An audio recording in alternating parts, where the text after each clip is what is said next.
Price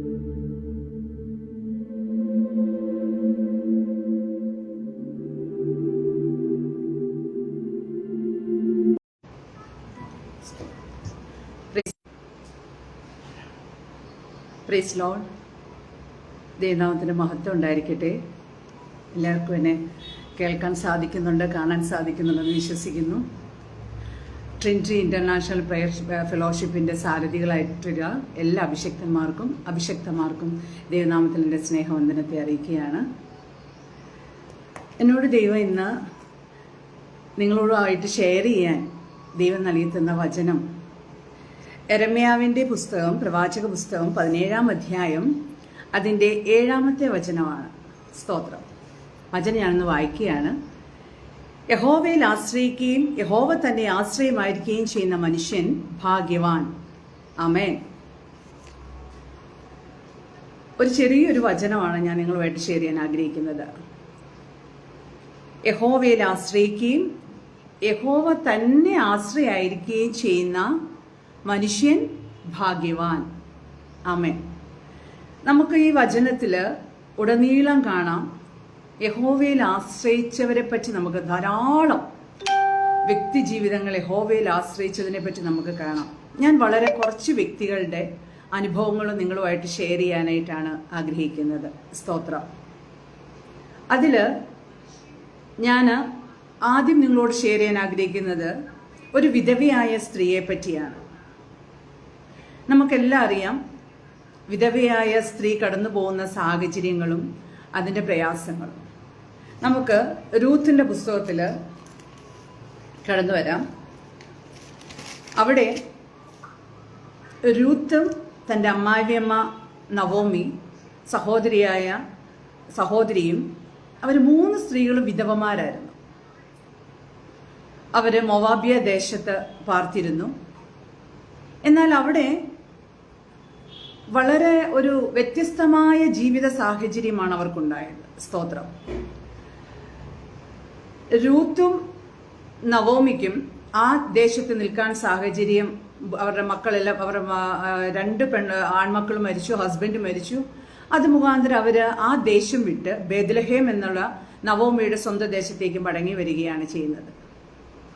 ഇവിടെ എന്നെ ചിന്തിപ്പിച്ച ഒരു കാര്യം, രൂത്ത് മൊവാബിയ ദേശക്കാരിയാണ്. ഈ ബേത്ലഹേം എന്ന ദേശത്തെ പറ്റി രൂത്തിന് അറിയത്തില്ല. എന്നാൽ അവിടെ തൻ്റെ മാതാവിനെയും തൻ്റെ പിതാവിനെയും സ്വദേശത്തെ എല്ലാം വിട്ടിട്ട് താൻ അറിയാത്ത ജനത്തിൻ്റെ അടുക്കിലേക്ക് രൂത്ത് വരികയാണ്. ശരിക്കും പറയുകയാണെങ്കിൽ ആ രൂത്ത് എന്ന് പറയുന്ന ആ വ്യക്തി മാനസികമായി ചിലപ്പോൾ പ്രയാസപ്പെട്ടിട്ടുണ്ടാകാം. കാരണം താനൊരു വിധവയാണ്. ജീവിതത്തിൽ എന്തായിത്തീരുവെന്നൊന്നും ഒരു ലക്ഷ്യമില്ലാതെയാണ് തൻ്റെ അമ്മാവിയമ്മയോടൊപ്പം, തൻ്റെ മാതാപിതാക്കളോടൊപ്പം അല്ല, തൻ്റെ ഭർത്താവിൻ്റെ മാതാവിനോടൊപ്പമാണ് ഒരു സ്വന്തം ദേശം വിട്ട് മറ്റൊരു ദേശത്തിലേക്ക് കടന്നു വരുന്നത്. ഓരോ മനുഷ്യൻ്റെ ബേസിക് നീഡ്സ് എന്ന് പറയുന്നത് വസ്ത്രം, പാർപ്പിടം, ഭക്ഷണം. ഈ 3 ഏതൊരു മനുഷ്യൻ്റെ ബേസിക് നീഡ്സ്. അതിനുവേണ്ടിയാണ് എല്ലാ മനുഷ്യനും കഷ്ടപ്പെടുന്നത്. സമ്പാദ്യമൊക്കെ ഉണ്ടാക്കുക എന്ന് പറയുന്നത് അതിന് ശേഷമാണ്. നമ്മളൊന്ന് സ്റ്റേബിൾ ആവാതെ ആരും സമ്പാദ്യം ഉണ്ടാക്കുന്നതിലേക്ക് തിരിയത്തില്ല. ഒരു ദേശം വിട്ട് മറ്റൊരു ദേശത്തിലേക്ക് വന്നു കഴിയുമ്പം നമ്മൾ സമ്പാദിക്കുക എന്നൊക്കെ ഉള്ളത് മറ്റൊരു കാറ്റഗറിയാണ്. പക്ഷെ ആദ്യം നമ്മൾ നമുക്കൊരു താമസ സൗകര്യം വേണം, ഒരു ഭക്ഷണം നമുക്ക് വേണം, ഒരു ചെറിയൊരു ജോലി വേണം. അങ്ങനെയൊക്കെയാണ് നമ്മൾ ചിന്തിക്കുന്നത്. അങ്ങനെ നവോമിയും രൂത്തും കൂടെ കടന്നു വരികയാണ് ബേത്ലഹേമിലേക്ക്. അപ്പോൾ അവിടെ അവൾ വരുമ്പോൾ എല്ലാം നഷ്ടപ്പെട്ട് എല്ലാം വിട്ടവൾ വരുമ്പം അവളെപ്പറ്റി ആ ദേശത്ത് ചില ശ്രുതികളൊക്കെ പകർന്നിട്ടുണ്ട്. അവളുടെ അമ്മയെപ്പറ്റിയും രൂത്തിനെ പറ്റിയൊക്കെ. അങ്ങനെ ഒരു ശ്രുതി കേട്ട വ്യക്തിയായിരുന്നു ആര്? ബോവസ്. അതിന് മുൻപൊരു ഭാഗം ഇങ്ങനെ വായിക്കുന്നുണ്ട്. അതിൻ്റെ 12-ാം അധ്യായം പറയുന്നു, ഇസ്രായേലിന്റെ ദൈവമായ യഹോവയുടെ ചിറകിൻ കീഴെ ആശ്രയിച്ചു വന്നിരിക്കുന്ന നിനക്ക് അവൻ പൂർണ്ണ പ്രതിഫലം തരുമാറാകട്ടെ. മറ്റൊരു വ്യക്തിയുടെ സാക്ഷ്യമാണ് ആരെപ്പറ്റി? രൂത്തിനെ പറ്റി. ഒന്ന് നിങ്ങൾ ഓർക്കണം, അവിടെ ജീവിത സാഹചര്യം എന്ന് പറയുന്നത് അവര് വിധവമാരായ സ്ത്രീകളാണ്. അവരുടെ ജീവിതത്തിൽ അവർക്കെല്ലാം നഷ്ടപ്പെട്ടതാണ്. അവരുടെ ജീവിതത്തിൽ ഏറ്റവും ഇമ്പോർട്ടൻ്റ് ആയിട്ടുള്ള അവരുടെ ഫാമിലി പോലും നഷ്ടപ്പെട്ടു. എന്നാൽ അവർ ആശ്രയിച്ചിരുന്നത് ആരെയാണ്? യഹോവയായ ദൈവത്തെ മറ്റൊരു വ്യക്തിയാണ് അവരെ സാക്ഷ്യം പറയുന്നത്. ഇസ്രായേലിന്റെ ദൈവമായ യഹോവയുടെ ചിറകിന് കീഴെ ആശ്രയിച്ചു വന്നിരിക്കുന്ന നിനക്ക് അവൻ പൂർണ്ണ പ്രതിഫലം തരുമാറാകട്ടെ. ആമേൻ. സ്തോത്രം. നിങ്ങൾ ചിന്തിക്കുക, നമ്മൾ ആശ്രയിച്ചിരിക്കുന്നത് മനുഷ്യരിലല്ല, പ്രഭുക്കന്മാരിലല്ല. നമ്മളുടെ എല്ലാം ഒരു ചിന്ത, അല്ലെങ്കിൽ നമ്മുടെ എല്ലാം നമുക്കൊക്കെ പ്രയാസങ്ങൾ വരുമ്പോൾ നമ്മൾ ആദ്യം ആശ്രയിക്കുന്നത് ഒരിക്കലും ദൈവത്തിലല്ല. അങ്ങനെ ആശ്രയിക്കുന്നവരുണ്ടോ എന്ന് എനിക്ക് സംശയമാണ്. വളരെ ചിലപ്പോൾ ചുരുക്കം പേര് കാണും. നമുക്കൊരു പ്രയാസം ഉണ്ടായി, നമ്മൾ ആദ്യം പായിട്ട് നമ്മൾ ബൈബിളും എടുത്ത് വെച്ചിരുന്ന കരയുവാണോ ചെയ്യുന്നത്? ഒരിക്കലുമല്ല. നമ്മൾ ആദ്യം ചിന്തിക്കുന്നത് ആരൊക്കെയാണ് നമ്മുടെ സാമ്പത്തികമായിട്ടും നമ്മളെ ഒന്ന് സഹായിക്കാൻ പറ്റുന്ന നമ്മുടെ സഹോദര വൃന്ദങ്ങൾ, നമ്മുടെ സുഹൃത്ത് വൃന്ദങ്ങൾ ആരൊക്കെയാണെന്നാണ് നമ്മൾ ആദ്യം ഒന്ന് ഓടിച്ചു നോക്കുന്നത്. അതിൽ നമ്മുടെ മാതാപിതാക്കൾ കാണും, സഹോദരങ്ങൾ കാണും, സുഹൃത്തുക്കൾ കാണും. അങ്ങനെ ഒരു വലിയൊരു കാറ്റഗറി ഉണ്ട്. എന്നാൽ അവരിൽ നിന്നെല്ലാം ആശ്രയം നഷ്ടപ്പെട്ട് കഴിയുമ്പോഴാണ് നമ്മൾ എവിടെ പോകുന്നത്? ദൈവത്തിലേക്ക്. എല്ലാ മനുഷ്യർ, ഏകദേശം ഒരു 75-80% ആൾക്കാർ അങ്ങനെയാണ്.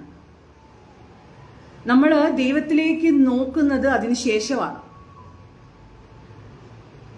അതുപോലെ തന്നെ എന്നെ ചിന്തിപ്പിച്ച മറ്റൊരു കഥാപാത്രമാണ് ഹന്ന എന്ന് പറയുന്ന വ്യക്തിയെപ്പറ്റി. 1 ശമൂവേലിന്റെ പുസ്തകത്തിൽ ഇങ്ങനെ ഹന്നയെ പറ്റി പറയുന്നുണ്ട്. അവൾക്ക് കുട്ടികളില്ല. ഒന്ന് ചിന്തിച്ചു നോക്കുക, മക്കളില്ല, വിവാഹം കഴിഞ്ഞു, അവൾക്ക് കുഞ്ഞുങ്ങളില്ല. എത്ര വേദനാജനകമായ അവസ്ഥയായിരിക്കും അല്ലേ? ഒരു സ്ത്രീ പൂർണ്ണയാകുക എന്ന് പറയുന്നത് അവൾക്കൊരു കുഞ്ഞൊക്കെ ആയി കഴിയുമ്പോൾ അവളുടെ കുടുംബം എന്നുള്ള സങ്കല്പത്തിലേക്ക് വരുന്നത്. അവൾ എത്രമാത്രം നിന്ദകൾ കേട്ടിട്ടുണ്ടായിരിക്കും. ഒരു കുഞ്ഞില്ല, എല്ലാവരും ഏതൊക്കെ രീതിയിലായിരിക്കും അവളെ, പൊതുസമൂഹത്തിൽ അവൾക്കൊന്ന് ചെന്ന് നിൽക്കാൻ ചിലപ്പം പറ്റത്തില്ല. അവളുടെ സ്വന്തം ഭർത്താവോ അല്ലെങ്കിൽ അങ്ങനെയുള്ളവരൊക്കെ അവളെ കുറ്റപ്പെടുത്തുമ്പോൾ അവളുടെ ഹൃദയത്തിൻ്റെ ആ വേദന. പക്ഷെ ഇവിടെ ഹന്നായെ തൻ്റെ ഭർത്താവ് കുറ്റപ്പെടുത്തുന്നൊന്നുമില്ല. എന്നാൽ അവൾക്ക് താങ്ങാൻ പറ്റാത്തൊരു പെയിൻ അവളുടെ ഉള്ളിലുണ്ട്. അവൾ നേരെ ഓടിയത് ദേവാലയത്തിലേക്ക്. പക്ഷെ അവിടെ അവളെ മനസ്സിലാക്കാൻ ആ പുരോഹിതന് സാധിച്ചില്ല. നിങ്ങളൊന്ന് ചിന്തിച്ചു നോക്കൂ, നമ്മൾ തകർന്ന് നമ്മളെല്ലാം കൊണ്ട് തീർന്നു നിൽക്കുന്ന സമയത്ത് നമ്മൾ ചിലപ്പോൾ ഓടിച്ചെന്ന് ഒരു പുരോഹിതന്റെ അടുത്തായിരിക്കാം, ഒരു ദേവദാസന്റെ അടുത്തായിരിക്കാം നമ്മൾ ഇന്ന് ചിലപ്പോൾ അവർക്ക് മനസ്സിലാക്കാൻ പറ്റിയില്ലെങ്കിൽ അതിന്റെ വേദന നിങ്ങളൊന്ന് ചിന്തിച്ചു നോക്കൂ. ഇവിടെ അവൾക്ക് കുട്ടികളില്ല, അവളുടെ ഏറ്റവും വലിയ ധർമ്മസങ്കടം, അവൾക്ക് താങ്ങാൻ വയ്യാത്ത പെയിനാണ്. അവൾക്ക് കുഞ്ഞുങ്ങളില്ല വിവാഹം കഴിഞ്ഞിട്ടും. അവൾ ആ ദേവാലയത്തിൽ ചെന്ന് നിന്ന് അവളുടെ ചുണ്ടുകൾ മാത്രമേ, അവിടെ വചനം വ്യക്തമായിട്ട് പറയുന്നുണ്ട്, അവളുടെ ചുണ്ടുകൾ മാത്രമാണ് ഇങ്ങനെ കിടന്ന് ചലിക്കുന്നത്. ചില സമയത്ത് നമുക്കും അറിയാം, നമുക്ക് താങ്ങാൻ വയ്യാത്ത വേദന വന്നാൽ നമുക്ക് വാക്കുകളൊന്നും പ്രാസം ഒപ്പിച്ച് പറയാനൊന്നും സാധിക്കത്തില്ല. പറ്റുമോ നമുക്ക്? ഒരിക്കലും പറ്റത്തില്ല. നമ്മൾ ചിലപ്പോൾ നമ്മുടെ ചുണ്ടുകൾ മാത്രം നമ്മളിങ്ങനെ അനക്കും, വേദന സഹിക്കാൻ പറ്റാത്തപ്പോൾ. ആണോ? ചിലപ്പോൾ നമുക്ക് പ്രാർത്ഥനയ്ക്ക് ഒരു വാക്ക് പോലും വരത്തില്ല, ഒരു വാക്ക് നമുക്ക് നമ്മുടെ വായിൽ നിന്ന് വരത്തില്ല. ചിലപ്പോൾ ഒരു തേങ്ങലായിരിക്കും വരുന്നത്. അത് ദൈവസന്നിധി ദൈവമക്കളെ പ്രാർത്ഥനയാണ്. നിങ്ങൾ അയ്യോ ഞാൻ പ്രാർത്ഥിച്ചില്ലല്ലോ, ഞാൻ പ്രാസം ഒപ്പിച്ച് പ്രാർത്ഥിച്ചില്ലല്ലോ, ദൈവത്തോട് എൻ്റെ ആവശ്യത്തെ പറഞ്ഞില്ലല്ലോ, ഒരിക്കലും നിങ്ങൾ ചിന്തിക്കരുതേ. നിങ്ങളുടെ ആ തേങ്ങലാണ് നമ്മുടെ ദൈവം കേൾക്കുന്നത്. ഒരിക്കലും ദൈവം നമ്മുടെ പ്രാസം ഒപ്പിച്ച പ്രാർത്ഥനയൊന്നുമല്ല, നിന്റെ ആ ഹൃദയത്തിൻ്റെ വേദന. ഇവിടെ ഹന്ന ഇങ്ങനെ പറയുന്നുണ്ട്, ഏലി പറഞ്ഞിട്ട് നീ എന്താ വീഞ്ഞൊക്കെ കുടിച്ചിട്ടാണോ നീ വന്നിരുന്ന് ദേവാലയത്തിൽ പ്രാർത്ഥിക്കുന്ന? ആ ഒരു സാഹചര്യം അവിടെ, ആ ഒരു സംസാരം അവിടെ നടക്കുമ്പോൾ അവൾ ഇങ്ങനെ പറയുന്നു, ഞാൻ മനോവ്യസനമുള്ളൊരു സ്ത്രീ. അവിടെ ആ വേദന നോക്കൂ, അവൾ എങ്ങനെ പറഞ്ഞതെന്ന് നോക്കൂ നിങ്ങളൊന്ന് സഹോദരങ്ങളെ. ഞാൻ മനോവ്യസനമുള്ളൊരു സ്ത്രീ. അവൾക്ക് അവിടെ വേദനയൊക്കെ താങ്ങാൻ പറ്റത്തില്ല. ഞാൻ മനോവ്യസനമുള്ളൊരു സ്ത്രീ, ഞാൻ വീഞ്ഞോ മദ്യമോ കുടിച്ചിട്ടില്ല. ഞാൻ യഹോവയുടെ സന്നിധിയിൽ ഞാൻ എൻ്റെ ഹൃദയം പകരുകയത്രേ ചെയ്യുന്നത്. അവൾ എങ്ങനെയാ പകർന്നത്? അവൾ ഒച്ച വെച്ചോ അലറിക്കരഞ്ഞോ ഒന്നുമില്ല. അവൾ ജസ്റ്റ് അവിടെ ചുണ്ടുകൾ മാത്രമാണ് അവിടെ അനങ്ങിക്കൊണ്ടിരുന്നത്. അതാണ് അഭിഷിക്തന് തെറ്റിദ്ധാരണ ഉണ്ടാക്കിയത്. അപ്പൊ അവൾ അവിടെ പറയുന്നുണ്ട്, അടിയൻ സങ്കടത്തിന്റെ വ്യസനത്തിന്റെ ആധിക്യം കൊണ്ടാകുന്നു സംസാരിച്ചത്.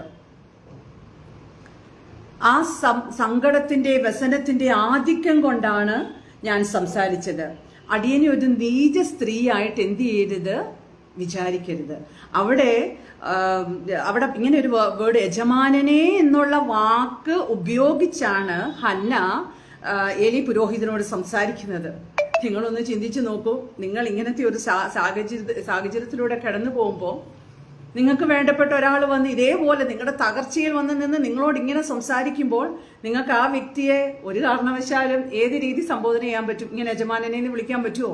നമ്മുടെ ഉള്ളിൽ ആ വ്യക്തിയോട് എന്നാണേലും ഒരു അമർഷ തോന്നും. കാരണം ഞാൻ ഇത്രയും വേദനയിലൂടെ കടന്നു പോവുക. എന്നാണേലും ഏലി പുരോഹിതന് അറിയാം അവൾക്ക് തലമുറയില്ല എന്നുള്ളത്. അദ്ദേഹത്തിന് അറിയാത്ത കാര്യമല്ല. അദ്ദേഹം ആ സഭയിലെ പുരോഹിതനാണ്. എന്നാണേലും അവളെപ്പറ്റി നന്നായിട്ട് അറിയാം. പക്ഷേ അദ്ദേഹം പറഞ്ഞ ആ സ്റ്റേറ്റ്മെന്റ് അവളുടെ മനസ്സിനെ തകർത്തില്ല, അല്ലേ? അവളുടെ മനസ്സിനെ ആ സ്റ്റേറ്റ്മെന്റ് തകർത്തില്ല. നിങ്ങൾ ചിന്തിക്കുക, നമുക്കെല്ലാവരും അനുകൂലമായിരിക്കണമെന്ന് നമ്മൾ വിചാരിക്കുന്നത് തെറ്റാണ്.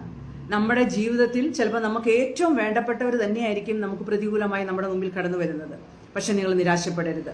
ചിലപ്പോൾ അവരുടെ ആ വാക്ക് നമ്മളെ തളർത്തുമെന്ന പിശാച് ആഗ്രഹിക്കുന്ന അവരുടെ ആ വാക്കുകൊണ്ട് നമ്മളങ്ങ് തളരട്ടെ, അല്ലെങ്കിൽ അവരുടെ ആ വാക്കുകൊണ്ട് നമ്മളങ്ങ് ഇല്ലാതാവട്ടെ എന്നൊക്കെ ആയിരിക്കാം പിശാച് വിചാരിക്കുന്നത്.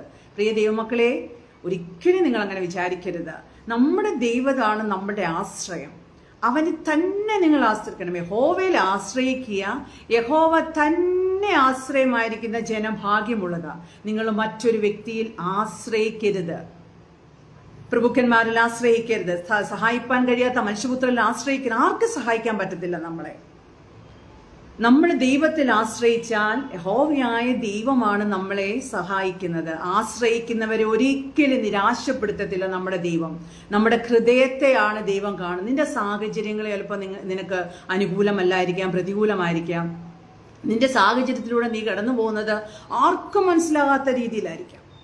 നമ്മളിവിടെ 2 സ്ത്രീകളെ പരിചയപ്പെട്ടു. ആദ്യത്തെ സ്ത്രീ, ഒരു ബൈബിൾ ധാരാളം കഥാപാത്രങ്ങളുണ്ട്, ധാരാളം യഹോവയിൽ ആശ്രയിച്ച വ്യക്തി ജീവിതങ്ങളുണ്ട്.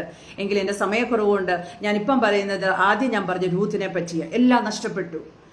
തൻ്റെ കുടുംബം നഷ്ടപ്പെട്ടു. ഏറ്റവും വലിയതാണ് ഒരു മനുഷ്യൻ, ദൈവം മനുഷ്യനാക്കി വെച്ച കുടുംബം. അത് വലിയ ഇമ്പോർട്ടൻ്റ് ഉള്ള കാര്യമാണ്. അത് നഷ്ടപ്പെട്ടു. തനിക്കൊന്നുമില്ലാത്തവളായിട്ടാണ് അവൾ കടന്നു വന്നത്. എന്നാൽ അവൾ ആരിൽ ആശ്രയിച്ചു? അവള് ഈ യേശുവിനെ, ഈ യഹോവയായ ദൈവത്തെ പറ്റി അവൾ അറിഞ്ഞതല്ല. പക്ഷെ അവളുടെ അമ്മായിയമ്മയിലൂടെ അവൾ ഈ ദൈവത്തെ അവൾ അറിയാൻ ഇടയായി. അവളുടെ ആ ആശ്രയം അതെന്തായി തീർന്നു? ഒരു വലിയ യേശുവിന്റെ വംശപാരമ്പര്യത്തിൽ കൂടെ അവളുടെ ആശ്രയം അവൾ യഹോവയിൽ ആശ്രയിച്ചപ്പോൾ ആ യേശുവിന്റെ വംശപാരമ്പര്യം അവളിലൂടെ കടന്നു വരുവാൻ ഇടയായി. അടുത്ത സ്ത്രീയാണ് ഹന്ന. തലമുറയില്ലാതെ അവൾ ദൈവസന്നിധിയിൽ കരഞ്ഞു. അവളെ കുറച്ച് വിഷമിപ്പിക്കുന്ന രീതിയിലാണ് ആ പുരോഹിതൻ പറഞ്ഞെങ്കിലും അവിടെയും ദൈവം അവൾക്ക് അനുകൂലമായി നിന്നു. അവൾ ആ വാക്കിൽ അവൾ എന്ത് ചെയ്തു? അതിനെ പിടിച്ച് അവൾ അതിൽ നിരാശപ്പെടാൻ നിന്നില്ല. അവൾ ആ വാക്കിനെ അവളത് മാറ്റി നിർത്തി. അവളുടെ ആശ്രയത്തിൽ അവൾ വീണ്ടും യഹോവയിൽ തന്നെ ആശ്രയിച്ചു. അടുത്ത വർഷം അവൾക്ക് എന്ത് ചെയ്തു? അനുഗ്രഹിക്കപ്പെട്ട പ്രജയെ ദൈവം അവിടെ നൽകി. ഇനി നമ്മൾ അടുത്ത ഒരു വ്യക്തിയാണ് ആര്? ഒരു രാജാവ്. നമുക്കെല്ലാവർക്കും അറിയാവുന്ന കാര്യമാണ്. ആദ്യത്തെ സ്ത്രീ ഒരു വിധവയായിരുന്നു. രണ്ടാമത്തെ സ്ത്രീ കുട്ടികളില്ലാത്ത സ്ത്രീയായിരുന്നു. മൂന്നാമതാണ് മരണതുല്യമായ മരണം. ജീവിതത്തിന് മുമ്പിൽ വന്ന് മരണം നിൽക്കുകയാണ്. മരണത്തെ പോലും മാറ്റിമറിച്ചൊരാശ്രയം.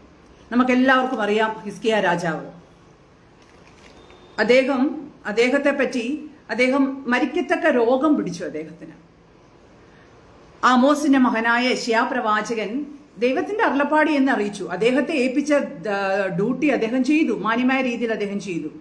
അദ്ദേഹത്തോട് യഹോവയായ ദൈവം കൽപ്പിച്ചു, നീ ചെന്ന് രാജാവിനോട് പറയുക, നിന്റെ ഗ്രഹകാര്യം എന്ത് ചെയ്യുക? നീ ക്രമപ്പെടുത്തുക. നീ മരിച്ചു പോവും, ശേഷിക്കുകയില്ല എന്ന് യഹോവ അരുളി ചെയ്തു. ആമേൻ. ഒരു രാജാവിന്റെ മുമ്പിലാണ് ഒരു പ്രവാചകൻ വന്ന് നിന്ന് പറയുന്നത്, അല്ലയോ രാജാവേ, നീ നിന്റെ ഗ്രഹകാര്യം ക്രമപ്പെടുത്തുക. നീ മരിച്ചു പോവുകയാണ്, നീ ശേഷിക്കുകയില്ല, ഈ ഭൂമിയിൽ നീ ശേഷിക്കുകയില്ല. ഒന്ന് ചിന്തിച്ചു നോക്കൂ. ആ വ്യക്തി കടന്നു പോകുന്നു. മരണം, തന്റെ ജീവിതത്തിൽ മരിക്കത്തക്ക രോഗം പിടിച്ചു. താൻ മരിക്കുകയാണ്. ഒരു പ്രവാചകൻ, അന്നത്തെ കാലത്ത് പ്രവാചകൻ പറഞ്ഞത് തന്നെ. ആ പ്രവാചകൻ വന്നു പറഞ്ഞു, നിന്റെ മുമ്പിൽ വേണ്ട മരണം വന്ന് നിൽക്കുകയാണ്. നിന്റെ ഗ്രഹകാര്യം നീ വേഗത്തിൽ തന്നെ ക്രമപ്പെടുത്തിക്കൊള്ളുക. നിനക്കിനിയും ഈ ഭൂമിയിൽ ശേഷിക്കുകയില്ല. ഒന്ന് ചിന്തിച്ചു നോക്കുക. നമ്മുടെ മുമ്പിൽ നിന്നാണ് ഈ വാക്ക് പറഞ്ഞെങ്കിൽ നമ്മൾ ഏത് അവസ്ഥയിലൂടെയായിരിക്കും കടന്നു പോവുക? മരണം എന്ന് പറയുന്നത് ഏതൊരു വ്യക്തിയുടെ ജീവിതത്തിലും കടന്നു പോകേണ്ട ഒരു സാഹചര്യമാണ്. ജനനം ചിലപ്പോൾ നമുക്കറിയത്തില്ല. ജനിച്ചതിന് ശേഷം നമ്മൾ വിചാരിക്കാം ഓക്കെ ജനിച്ചു, അതുപോലും ഡൗട്ട്ഫുള്ളാണ്. പക്ഷെ മരണം എന്ന് പറയുന്നത് യാഥാർത്ഥ്യമാണ്. അത് വളരെ യാഥാർത്ഥ്യമായ കാര്യമാണ്. അപ്പൊ ഇങ്ങനെ പറയുമ്പോൾ ആ രാജാവിന്റെ ഹൃദയത്തിന്റെ വേദനയൊന്നും ഒന്ന് ഓൾറെഡി അദ്ദേഹം തകർന്നിരിക്കുക, രോഗതുല്യനായി രോഗത്തിന്റെ ആ വളരെ തീവ്രമായ അവസ്ഥയിലൂടെ കടന്നു പോകുമ്പോൾ അദ്ദേഹം നിരാശനായി തന്നെയാണ് ഇരിക്കുന്നത്. അതിന്റെ ഇടയ്ക്കാണ് ഈ പ്രവാചകൻ വന്ന് പറയുന്നത്, ഓ രാജാവേ, താൻ മരിച്ചു പോവുക, തന്റെ ഗ്രഹകാര്യമൊക്കെ താൻ എന്ത് ചെയ്തോ, താൻ ക്രമപ്പെടുത്തിക്കോ, താൻ ഈ ഭൂമിയിൽ ഇനി ശേഷിക്കുകയില്ല.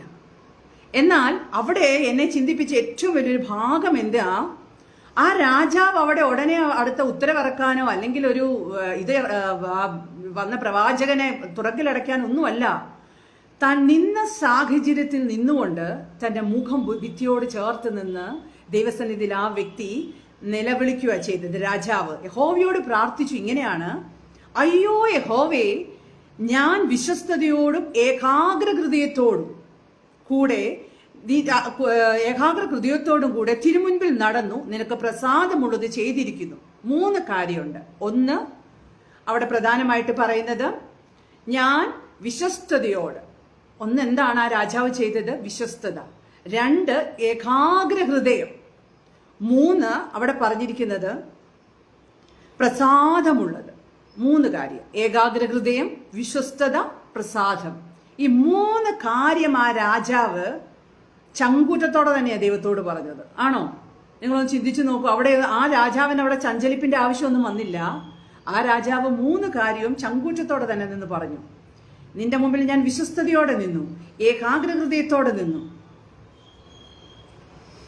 അവിടെയാണ് ദൈവം അവിടെ ഒരു നിമിഷം ഒന്ന് ചഞ്ചലിച്ചെന്ന് ഞാൻ വിചാരിക്കുന്നു. എൻ്റെ ഒരു ചിന്തയാണ്. വിശ്വസ്തത, ഏകാഗ്രഹൃദയത്തോടെ ഞാൻ നിന്റെ മുൻപിൽ നിനക്ക് പ്രസാദമുള്ളതാ ചെയ്തത്. നമ്മുടെ ജീവിതത്തിൽ നമ്മൾ അങ്ങനെയാണോ ചെയ്യുന്നത്? നമുക്ക് ഏകാഗ്രഹൃദയം, നമ്മൾ ചഞ്ചലിക്കുന്ന ചില സാഹചര്യങ്ങൾ വരുമ്പോൾ നമ്മൾ ചഞ്ചലപ്പെട്ടു പോകും, അല്ലേ? ഇപ്പൊ ദൈവം പറയും, നിങ്ങൾ എന്നിൽ ആശ്രയിക്കുക, യഹോവയിൽ ആശ്രയിക്കുക, യഹോവയിൽ തന്നെ ആശ്രയിക്കുക, അങ്ങനെയൊക്കെ പറഞ്ഞ് നമ്മൾ എപ്പോഴും അങ്ങനെ യഹോവയിൽ തന്നെ ആശ്രയിച്ചുകൊണ്ടിരിക്കുകയാണോ? ഒരിക്കലും അല്ല. എനിക്ക് തോന്നുന്നു നമ്മുടെ സാഹചര്യത്തിനനുസരിച്ച് നമ്മൾ റൂട്ട് മാറ്റുന്നവരാണ്. ഇവിടെ ആ രാജാവിന് അത്രയും വിശ്വസ്തത, അല്ല അത്രയും തൻ്റെടത്തോടെ ഞാൻ പറയത്തുള്ളൂ.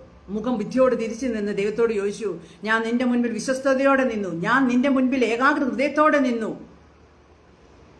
ഞാൻ നിനക്ക് പ്രസാദമുള്ളത് ഞാൻ ചെയ്തു എന്ന് പറഞ്ഞപ്പോൾ അവിടെ നോക്കുക, ആ പ്രവാചകൻ നടുമുറ്റം വിട്ട് പുറത്തു പോകുന്നതിന് മുൻപ് തന്നെ യഹോവയുടെ തിരികെയുള്ള അരുളപ്പാട് പ്രവാചകൻ ഉണ്ടായി.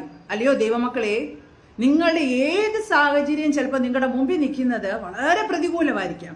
അടുത്ത നിമിഷം, അതായത് ഈ പ്രഭാതത്തിന്റെ അടുത്ത നിമിഷം, ഇപ്പൊ ചിലപ്പോൾ നിങ്ങൾക്ക് 10 മണിക്ക് ഒരു കാര്യം സാധിക്കണം, അല്ലെങ്കിൽ ഇന്ന് 12 മണിക്കുള്ളിൽ ആ വിഷയത്തിനൊരു പരിഹാരം കണ്ടെത്തണം. അല്ലയോ നിങ്ങൾ ദൈവസന്നിധിയിൽ മുട്ടുമടക്കുക. നിങ്ങളുടെ ഹൃദയത്തിലെ ആഗ്രഹം അവൻ നിങ്ങൾക്ക് നൽകും. നിങ്ങൾ ആ പ്രാർത്ഥിക്കുന്ന വിഷയത്തിന് അവൻ മറുപടി തന്നിരിക്കും. കാരണം നമ്മളെ പിന്തിരിഞ്ഞ്, അല്ലെ നമ്മളുടെ മുൻപിൽ മുഖം തിരിഞ്ഞ് അവന് പോകാൻ സാധിക്കത്തില്ല. ആമേൻ. അവിടെ എന്താ സംഭവിച്ചത്? എന്നാൽ യെശയ്യാവ് നടുമുറ്റം വിട്ടുപോകും മുൻപേ അവന് യഹോവയുടെ അരുളപ്പാടുണ്ടായതെന്നാൽ നീ തിരിച്ചു ചെല്ലാൻ പറഞ്ഞു രാജാവിനോട്. നീ തിരിച്ചു ചെല്ലാൻ പറഞ്ഞു പ്രവാചകനോട്. ഈ പ്രവാചകനെ തന്നെയാണ് ആദ്യം യഹോവയായ ദൈവം രാജാവിന്റെ മുൻപിൽ വിട്ടത്, നീ മരിച്ചു പോകുന്നു പറഞ്ഞത്. എന്നാൽ ഒറ്റ പ്രാർത്ഥന പ്രാർത്ഥിച്ചു തിരികെ നിന്ന്. ആ പ്രാർത്ഥനയുടെ മുൻപിൽ ദൈവം അവിടെ നിശ്ചലനായി നിന്ന് പറഞ്ഞു, നീ തിരികെ ചെല്ലാൻ പറഞ്ഞു. തിരികെ ചെല്ലാൻ എന്നാ പറയാൻ? യഹോവയുടെ അരുളപ്പാട് എനിക്ക് ഉണ്ടായതെന്തെന്നാൽ നീ മടങ്ങിച്ചെന്ന് എന്റെ ജനത്തിന്റെ പ്രഭുവായ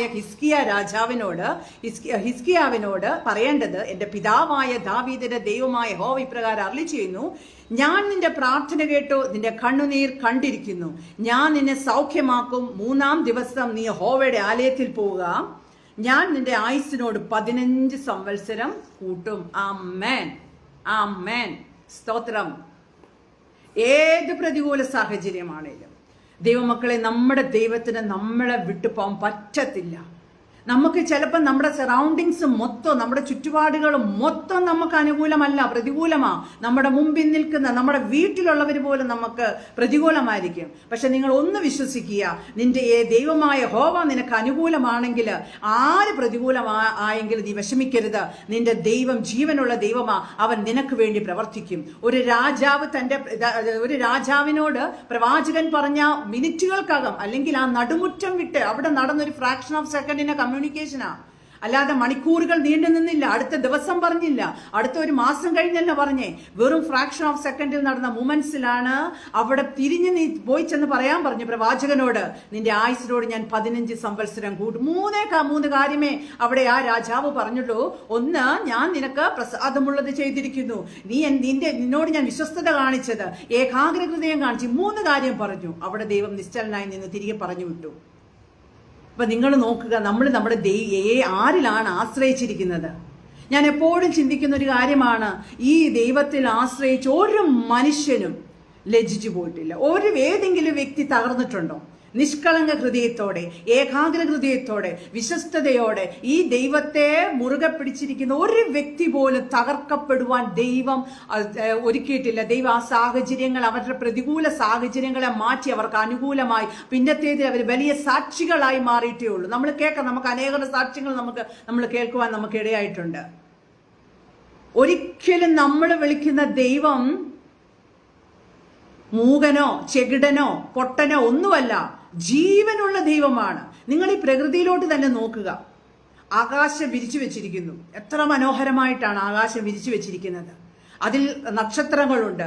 എന്തൊക്കെ കാര്യങ്ങളാണ് അവിടെ നടക്കുന്നത്. പക്ഷെ അവിടെ നിങ്ങളൊന്ന് ചിന്തിച്ചു നോക്കുക, ഇത് മനുഷ്യന്റെ നിർമ്മിതമാണോ? വലിയ വലിയ മലകള്, കുന്നുകള്, കാടുകള്, വലിയ സമുദ്രങ്ങള്, കടലുകള്, ഇതെല്ലാം മനുഷ്യനാണോ? മനുഷ്യന് ഒരു പരിമിതിയേ ഉള്ളൂ എന്ത് നിർമ്മിക്കാൻ. ഇതെല്ലാം ദൈവത്തിന്റെ വാക്കിലുളവായതാണ്. ആമേൻ. അതുകൊണ്ട് എന്നെ കേൾക്കുന്ന പ്രിയ സഹോദരങ്ങളെ, ഒരിക്കലും നിങ്ങൾ നിരാശപ്പെടരുത്. നിങ്ങളുടെ സാഹചര്യങ്ങൾ ചിലപ്പോൾ ആ നിമിഷം നിങ്ങൾ പ്രാർത്ഥിക്കുന്ന വിഷയത്തിന് ആ നിമിഷം ചിലപ്പോൾ മറുപടി കിട്ടിയില്ലെന്ന് വരാം. പക്ഷേ അത് പിന്നത്തേതിൽ അത് കിട്ടിയെന്ന് വരാം. കുറച്ച് ദിവസങ്ങൾ എടുക്കാം, ചിലപ്പോൾ മാസങ്ങൾ എടുക്കാം, ചിലർക്ക് വർഷങ്ങൾ വരെ വേണ്ടി വരാം. പക്ഷെ നിങ്ങൾ മടുത്തു പോകരുത്. മടുത്തു പോകാതെ പ്രാർത്ഥിക്കാനാണ് വചനം പറയുന്നത്. മടുത്തു പോകരുത്. മടുപ്പ് നമ്മുടെ ജീവിതത്തിൽ ഉണ്ടാവുന്നത് കൊണ്ട് തന്നെയാണ് വചനം ഇങ്ങനെ പറയുന്നത്, നിങ്ങൾ മടുത്തു പോകാതെ പ്രാർത്ഥിക്കുക. ആമേൻ. സ്തോത്രം. പ്രാർത്ഥനയിൽ മടുപ്പുള്ളവരായിരിക്കരുത്. പ്രാർത്ഥിക്കുന്നവനെ ദൈവം അറിയും, പ്രസംഗിക്കുന്നവനെ ലോകവും അറിയും. ആമേൻ. ഞാൻ വിശ്വസിക്കുന്നതാണ്, പ്രാർത്ഥിക്കുന്നവനെ ദൈവം അറിയും, പ്രസംഗിക്കുന്നവനെ ലോകം അറിയും. ഒരു പ്രാർത്ഥിക്കുന്ന ഒരു വ്യക്തി ജീവിതത്തിൽ ഒരു കുടുംബത്തിന്റെ അകത്തുണ്ടെങ്കിൽ പലപ്പോഴും തകർച്ച വരും. അല്ലെങ്കിൽ ആടി ഒലയുന്ന ഒരു വള്ളം പോലെ, അല്ലെങ്കിൽ ഒരു കപ്പൽ പോലെ ഒരു വലിയ സമുദ്രത്തിന്റെ നടുവിലൂടെ പോകുമ്പോൾ ചിലപ്പോൾ കാറ്റടിക്കും, കോളടിക്കും, അല്ലെങ്കിൽ ആ പ്രകൃതി സാഹചര്യങ്ങൾ പ്രതികൂലമായി നിൽക്കുമ്പോഴും എങ്കിൽ നിങ്ങൾ ആടി ഒലയും, പക്ഷെ തകരത്തില്ല, വീഴത്തില്ല. അവിടെ പ്രാർത്ഥിക്കുന്ന ഒരു വ്യക്തി ഉണ്ടായിരിക്കുക. ആമേൻ. നിങ്ങൾ പ്രാർത്ഥിക്കുന്ന വ്യക്തിയാണെങ്കിൽ നിരാശപ്പെടരുതേ സഹോദരങ്ങളെ. നിങ്ങൾക്ക് വേണ്ടി പ്രവർത്തിക്കാൻ ശക്തനായ ഒരു ദൈവത്തിന്റെ മുൻപിലാണ് നമ്മളായിരിക്കുന്നത്. ഒരിക്കലും തള്ളിക്കളയത്തില്ല. ആമേൻ. അടുത്തതായിട്ട് എന്നെ ചിന്തിപ്പിച്ചാണ് ഇയ്യോബ്. ആമേൻ. നമുക്കറിയാം, സകലവും എല്ലാം കൊണ്ട് ധനാഠ്യനായ ഒരു മനുഷ്യൻ. അദ്ദേഹം ദൈവത്തെ അറിയാത്ത വ്യക്തിയൊന്നുമല്ലായിരുന്നു. അദ്ദേഹം ദൈവത്തെ നല്ല രീതിയിൽ ദൈവത്തെ വളരെ വിശ്വസ്തനായ ഒരു വ്യക്തിയായിരുന്നു ഇയ്യോബ്. പക്ഷെ അദ്ദേഹത്തിന്റെ ജീവിതത്തിലുണ്ടായ സാഹചര്യം നിങ്ങളൊന്ന് ചിന്തിച്ചു നോക്കൂ. എല്ലാം കൺമുൻപിൽ പൊടുന്നനെ നഷ്ടപ്പെട്ടുകൊണ്ടിരിക്കുന്നു. സ്വന്തം മക്കൾ നഷ്ടപ്പെടുന്നു. താൻ സമ്പാദിച്ചു കൂട്ടിയ തന്റെ സകല സമ്പാദ്യങ്ങളും നഷ്ടപ്പെട്ടുകൊണ്ടിരിക്കുക. ഒരു നിമിഷം നിങ്ങൾ ചിന്തിച്ചു നോക്കുക, ആ വ്യക്തിയുടെ ഹൃദയം. നമ്മൾ കഷ്ടപ്പെട്ടുണ്ടാക്കി വലിയ വലിയ ബിസിനസ് സാമ്രാജ്യങ്ങൾ ഉണ്ടാക്കി, അല്ലെങ്കിൽ നമ്മുടെ തലമുറകൾ എല്ലാം നഷ്ടപ്പെട്ട് നമ്മുടെ കയ്യിൽ നിന്ന് പോകുമ്പോൾ മാതാപിതാക്കൾ അല്ലെങ്കിൽ വ്യക്തികളായി നമ്മൾക്കുണ്ടാകുന്ന ആ മാനസിക സമ്മർദ്ദം നമുക്ക് പിടിച്ചു നിൽക്കാൻ ചിലപ്പോൾ സാധിച്ചെന്ന് വരത്തില്ല. ആമേൻ. ഇയ്യോബിന്റെ ജീവിതത്തിൽ എല്ലാം നഷ്ടപ്പെട്ട ഒരു മനുഷ്യനാണ്. എന്നാൽ അവിടെയും അദ്ദേഹം ദൈവത്തിൽ ആശ്രയിച്ചു. സ്വന്തം ഭാര്യ പോലും ചോദിച്ചു, അദ്ദേഹത്തോട് തള്ളി പറഞ്ഞുകൂടെയെന്ന് ചോദിച്ചു. അവരെ നമുക്ക് കുറ്റം പറയാൻ പറ്റത്തില്ല, കാരണം അവർ നോക്കുമ്പോൾ എല്ലാ സൗഭാഗ്യങ്ങളോട് ജീവിച്ചിട്ട് ഒരു നിമിഷം കൊണ്ട് എല്ലാം നഷ്ടപ്പെട്ടു പോയി. അപ്പൊ അവർ യഹോവയിൽ ആശ്രയിക്കുന്നത് വളരെ കുറഞ്ഞ രീതിയിലായിരിക്കാം. കാരണം യോബ് ആശ്രയിച്ച് അത്രയും തന്നെ അവരെ യഹോവയുടെ ആശ്രയത്തെ അവർ മനസ്സിലാക്കി കാണാത്തൊരു വ്യക്തിയായിരിക്കാം. അമ്മേൻ. അവിടെയാണ് ദൈവം യോബിന് 42-ാം അധ്യായത്തിലേക്ക് നമ്മൾ വരുമ്പോൾ എല്ലാം നഷ്ടപ്പെട്ട യോബിന്റെ ജീവിതത്തിൽ അവൻ ആശ്രയിച്ച്, അവന്റെ സുഹൃത്തുക്കൾ വന്നു. ആ സമയത്ത് അവരെല്ലാം നല്ല കാര്യങ്ങൾ തന്നെയാണ് ചെയ്തത്. തന്റെ ആ തന്റെ സുഹൃത്തിന്റെ ആ വേദന അവസ്ഥയിൽ ആ സുഹൃത്തുക്കൾ കടന്നു വന്നു. നമുക്കൊരു പ്രയാസം വന്നാൽ നമ്മുടെ സുഹൃത്തുക്കളെ ഒന്ന് ആ റൂട്ടിൽ പോലും പിന്നെ നമുക്ക് കാണാൻ സാധിക്കത്തില്ല. എന്നാൽ ഇവിടെ അങ്ങനെയല്ലായിരുന്നു. യോബിന്റെ സുഹൃത്തുക്കളും എല്ലാം വന്നു. പക്ഷേ 42-ാം അധ്യായത്തില് നമുക്ക് മനസ്സിലാക്കാം, അവന്റെ നഷ്ടപ്പെട്ടതെല്ലാം ദൈവം എന്നാ ചെയ്ത് അവന് ഇരട്ടിയായിട്ട് കൊടുത്തു. ഇയ്യോബിന്റെ പിൽക്കാലത്തെ അവന്റെ മുൻകാലത്തേക്കാൾ അധികമായി അനുഗ്രഹിച്ചു. ആമേൻ, ആമേൻ. പ്രിയ സഹോദരങ്ങളെ, നിങ്ങൾ വിശ്വസിക്കുക. നിങ്ങൾ യഹോവയിൽ ആശ്രയിക്കുകയും യഹോവ തന്നെ ആശ്രയമായിരിക്കണം. നിങ്ങൾ വേറെ ആരിൽ ആശ്രയിക്കരുതേ. യഹോവ തന്നെ ആശ്രയമായിരിക്കുകയും ചെയ്യുന്ന ജനം ഭാഗ്യമുള്ളത്. ആമേൻ, ആമേൻ. നിങ്ങൾ ആശ്രയിച്ചിരിക്കുന്ന വ്യക്തി ചില്ലറ വ്യക്തിയല്ല. സകലത്തെയും സൃഷ്ടിച്ചിട്ട് നമ്മളെല്ലാം അവിടെ ആക്കി വെച്ചിരിക്കുന്ന വ്യക്തിയാണ്. സ്തോത്രം. നഷ്ടപ്പെട്ട എല്ലാത്തിന്റെ എന്ത് ചെയ്ത് ഇരട്ടി ദൈവം കൊടുത്തു എന്നുള്ളതാണ്. അവിടെ പിറുപിറുക്കാനോ ഒന്നും അവിടെ നിന്നില്ല യോബ്. ഹല്ലേലൂയ. അവിടെ ദൈവത്തിൽ ആശ്രയിച്ച യോബിനെ പറ്റിയാണ് നമ്മൾ മനസ്സിലാക്കുന്നത്. നമ്മൾ 3-4 വ്യക്തികളെ നമ്മൾ പരിചയപ്പെട്ടു. 1, വിധവയായ സ്ത്രീയുടെ ആശ്രയം. 2, മക്കളില്ലാത്ത സ്ത്രീയുടെ ആശ്രയം. 3, മരണതുല്യമായി മരണം വന്ന് മുമ്പിൽ നിൽക്കുമ്പോൾ ആ രാജാവ് ദൈവത്തെ ആശ്രയിച്ച ആശ്രയം. മുമ്പെല്ലാം നഷ്ടപ്പെട്ട ധനാഢ്യനായ ഒരു മനുഷ്യനായ ഇയ്യോബ് എന്ന വ്യക്തിയുടെ ആശ്രയം. ആമേൻ.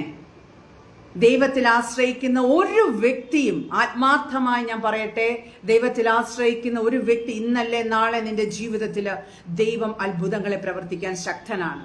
അത് ദൈവത്തിനൊരു ടൈമുണ്ട്. ആ ടൈമിൽ കർത്താവ് പ്രവർത്തിച്ചിരിക്കും. നിങ്ങൾക്ക് പോലും നിങ്ങളുടെ തന്നെ ജീവിതത്തിന്റെ പല സാഹചര്യങ്ങളൊന്ന് പുറകോട്ടൊന്ന് ചിന്തിച്ചു നോക്കുക. എന്തായിത്തീരും? അയ്യോ എൻ്റെ ദൈവമേ, എൻ്റെ ജീവിതത്തിൽ ഞാൻ ഈ കടന്നു പോകുന്ന പ്രതിസന്ധികള് എങ്ങനെ ഇതിനൊരു പര്യവസാനം? നമ്മൾ തന്നെ നമ്മുടെ മനസ്സിലൂടെ ചില തീരുമാനങ്ങളും ചില പദ്ധതികളൊക്കെ കൊണ്ടുവരും. പക്ഷെ ആ പദ്ധതികളൊന്നും നടക്കത്തില്ല. ദൈവത്തിന്റെ പദ്ധതിയാണ് നടക്കുന്നത്. നമ്മൾ പല പദ്ധതികളുടെ ആൾക്കാരാണ്. നമുക്ക് പദ്ധതികൾ ഉണ്ടാക്കാൻ വളരെ ഈസിയാണ്. നമ്മൾ ചിന്തിക്കും, ഈ രീതിയിലൂടെ ഈ പ്രശ്നത്തെ ഈ രീതിയിലൂടെ നമുക്കൊന്ന് പരിഹരിച്ചെടുക്കാം, ഈ രീതിയിലൂടെ പരിഹരിച്ചെടുക്കാം. പക്ഷെ ഒന്നും നടക്കത്തില്ല. ദൈവം ഒരു പദ്ധതി ഒരുക്കി വെച്ചിട്ടുണ്ട്. പക്ഷെ അത് നിങ്ങൾ വിചാരിക്കുന്ന രീതിയിലല്ല. ദൈവം ഒരുക്കി വെച്ചിരിക്കുന്ന പദ്ധതി ഒരിക്കലും നിങ്ങൾ വിചാരിക്കുന്ന രീതിയിലല്ല, അതിനും അപ്പുറമാണ്. പിന്നത്തേതിൽ നമ്മൾ ചിന്തിക്കും, അയ്യോ എൻ്റെ ദൈവമേ, നമ്മൾ ആശ്രയിച്ചാൽ നമ്മൾ പ്ലാൻ ചെയ്ത പദ്ധതിയിലൂടെ ആയിരുന്നോ ഈ വിഷയം പോയിരുന്നെങ്കിൽ ഇതിന് ഇത്രമാത്രം സക്സസ് ഉണ്ടാവാൻ സാധിക്കത്തില്ലായിരുന്നു, ഇത്രമാത്രം നമ്മളൊരു വിഷയത്തിൽ എത്താൻ പറ്റത്തില്ലായിരുന്നു. സ്തോത്രം. നമ്മൾ ആ വിഷയത്തില് ദൈവത്തിന്റെ പ്ലാൻ ആയിരുന്നു കറക്റ്റ് പ്ലാന് ആണോ? നമ്മൾ അങ്ങനെ തീർച്ചയായിട്ടും നമ്മൾ ചിന്തിക്കും. സ്തോത്രം. അടുത്തതാണ് ഞാൻ എപ്പോഴും എൻ്റെ എൻ്റെ ഹൃദയത്തിൽ ഏറ്റവും അധികം ഞാൻ ചിന്തിക്കുന്ന ഒരു വിഷയമാണ്. നമ്മുടെ മത്തായിയുടെ സുവിശേഷത്തില് ഒരു കനാന്യ സ്ത്രീയെ പറ്റി പറയുന്നുണ്ട്.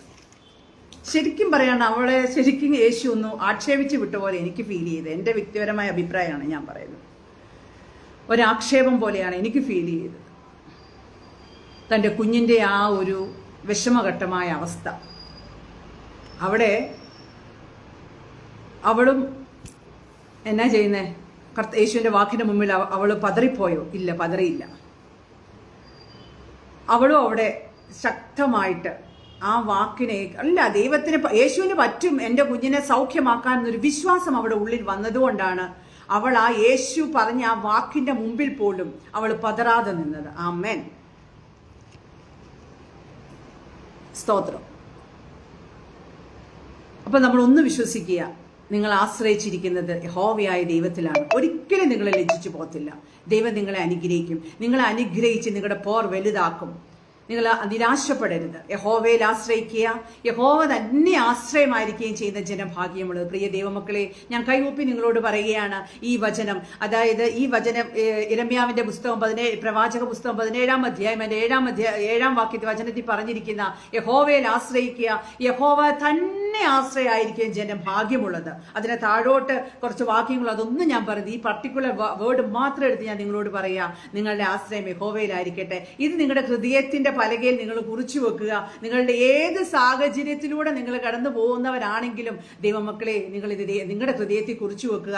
നിങ്ങൾ ഇത് ഒരു ദിവസം ഒരു 10 പ്രാവശ്യമെങ്കിലും പറയാൻ സാധിച്ചിട്ടുണ്ടെങ്കിൽ അത് തന്നെ ഏറ്റവും വലിയ അനുഗ്രഹമാണ്. യഹോവയിൽ ആശ്രയിക്കുക, യഹോവ തന്നെ ആശ്രയമായിരിക്കുന്ന ജനം ഭാഗ്യമുള്ളത്. ഈ വചനങ്ങളാൽ ഇന്നത്തെ ദിവസം നിങ്ങളെ ദൈവം ധാരാളമായി അനുഗ്രഹിക്കട്ടെ. ഏതൊക്കെ വിഷയത്തിലൂടെ, ഏതൊക്കെ സാഹചര്യത്തിലൂടെയാണ് നിങ്ങൾ കടന്നു പോകുന്നെങ്കിലും അവിടെയെല്ലാം അസാധാരണമായ ദൈവ സാന്നിധ്യവും ദൈവകൃപയും നിങ്ങളുടെ വിഷയത്തിന്റെ മധ്യത്തിൽ പ്രവർത്തിക്കാൻ ശക്തനായ ഒരു ദൈവവും നിങ്ങളോട് കൂടെയുണ്ടെന്ന് മനസ്സിലാക്കുക. ദൈവം നിങ്ങളെ അനുഗ്രഹിക്കട്ടെ. നന്ദി. ആമേൻ. സ്തോത്രം.